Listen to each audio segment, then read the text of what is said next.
அனைவருக்கும் காலை வணக்கம். இந்த காணொளியில் மனமே குரு என்ற புத்தகத்தின் வரியிலிருந்து என்னுடைய புரிதலை உடன் வாழ்க்கை வரலாறு என்ன என்பதை பார்ப்போம். வரலாறு என்பது வர + 6. இதில் வர என்றால் உறுதி, 6 என்றால் 6 சக்கரங்களின் வழியே ஜீவன் உயர்வடையும் அந்த 6 சக்கரங்களை உணர்த்துவதாகும். அதேபோல் தவத்தை மேற்கொள்வது யாக்கை என்று கூறுவர். இதுவே தவத்தில் நிலைத்து திளைத்து அதில் உயிரடையும் போது யாக்கை வரலாறு என்பர். யாக்கியால் அதாவது தவத்தினால் உடம்பின் உறுதியான நிலை தவத்தின் மூலம் நமக்கு கிடைக்கிறது. இந்த தவம் செய்வதன் மூலம் ஜீவன் 6 ஆதார சக்கரங்கள் நம்ம உணர்வு உயர்ந்து இந்த உடலும் மனம் உறுதியான நிலையை அடைவதே யாக்கை வரலாறு எனப்படும். யாக்கை என்ற வார்த்தை மருவி வாழ்க்கை என ஆயிற்று. எனவே இந்த யாக்கை இந்த யாக்கையின் மூலம் தவத்தின் மூலம் ஆரோக்கியமாக இருக்கிறோம் இல்லையா? இந்த நிலையில் நீங்கள் ஆரோக்கியமாக இருப்பதற்கு இந்த ஆரோக்கியம் 6 + ஐக்கியம் என்பதே ஆரோக்கியமாகும். இங்கு மூலாதாரம், சுவாதிஷ்டானம், மணிப்பூரகம், அநாகதம், விசுத்தி, ஆக்னை இந்த 6 உணர்வுகளிலிருந்து இயங்கும் இந்த 6 சக்கரங்கள் தவத்தின் உதவியால் ஒரே உணர்வாக உயர்வதே ஐக்கியப்படுவதிலே ஆரோக்கியமாகும்.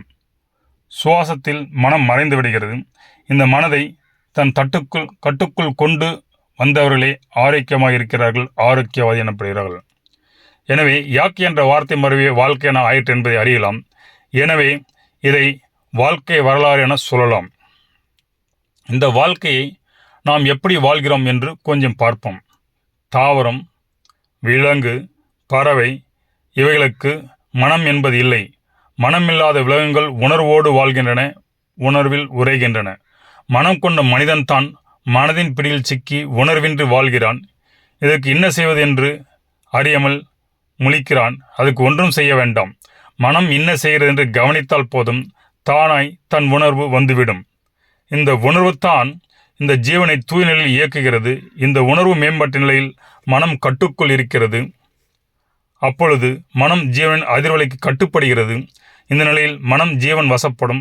மனம் வசப்பட்டால் நீங்கள் நினைக்கும் மின்காந்த அதிர்வலைகளை மற்றவர்களுக்குள் நீங்கள் உருவாக்கலாம். அதேபோல் உங்கள் அறிவின் நிலைகளும் உயர்நிலையை அடைகின்றன. முரண்பாடாக மனம் ஜீவனிடம் வசப்படவில்லை என்றால் நீங்கள் ஒளியின் அதிர்வலைக்கு கட்டுப்படுகிறீர்கள். அந்த ஒளியின் இணைப்பை பாலமாகத்தான் மனம் உள்ளது.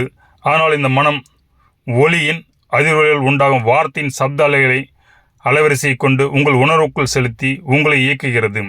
மனிதன் கண்டுபிடித்த அனைத்து கண்டுபிடிப்புகளே அப்படிதான் இயங்குகிறது. ஆனால் தான் வெளி உலக பயணம் உங்களை நிறைவற்ற தன்மையில் குறைத்தன்மை வைக்கிறது. உங்களை சக்தி வரையும் ஏற்பட்டு உங்களுக்கு மரணம் நிகழ்கிறது. அதுவே உள்முகமாக திருப்பி உங்கள் மனத்தை உண்மனையாக மாற்றும் பொழுது நீங்கள் மனதின் உச்சத்தை அடைந்து மனம் உண்மையாக மாறி உணர்வில் திளைத்து உணர்வின் மூலமே உறைந்து உணர்வின் வெளிப்பட்டு உங்கள் வாழ்க்கையை உணர்ந்த அந்த இறைநிலையோடு ஐக்கியப்படுத்தி ஆன்மலை பெறுவீர்கள். அந்த ஆத்ம உயர்ந்து முக்தி அடைவீர்கள். எனவே இங்கு நீங்கள் வாழ்க்கை வரலாறு மனதை என்ன என்று பார்க்கிறீர்கள்.